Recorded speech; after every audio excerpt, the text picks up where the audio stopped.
Dernière nouvelle 24 heures. Le président de la République et son épouse sont reçus ce mardi soir à la Maison-Blanche pour le premier dîner d'État de l'ère Trump. Un événement qui rompt sous bien des aspects avec la tradition. Emmanuel Macron aux États-Unis, acte 2. Le président français entame ce mardi le deuxième jour de sa visite d'État au pays de l'oncle Sam.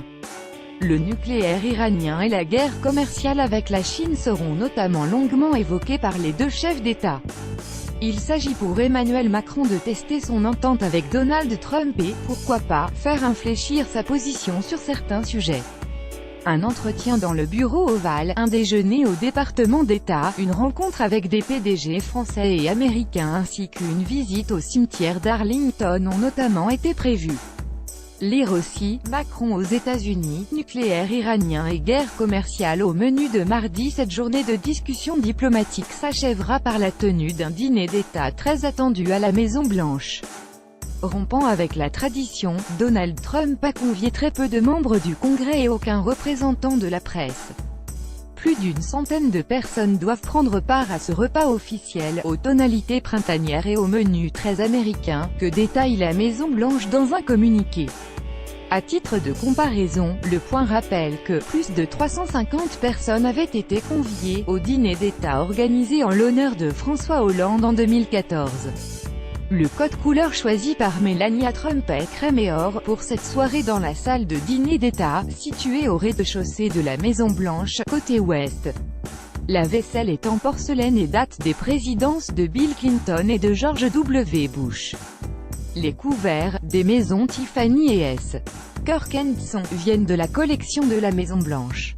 Tarte au fromage de chèvre et agneau pascal, plus de 2500 pois de senteurs et un millier de lilas vont être disposés dans la salle alors que le hall d'entrée est paré de 1200 branches de cerisier en fleurs.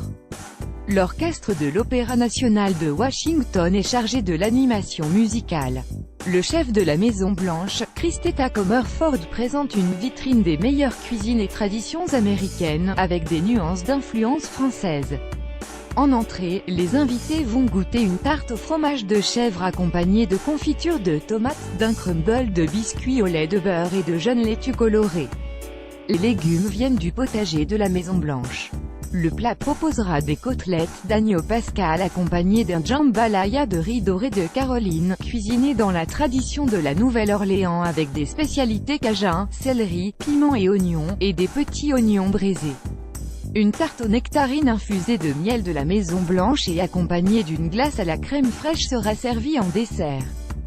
Même si Donald Trump est connu pour ne pas boire d'alcool, il offre une sélection de vins qui symbolise l'amitié historique entre les deux pays remontant à la Révolution américaine.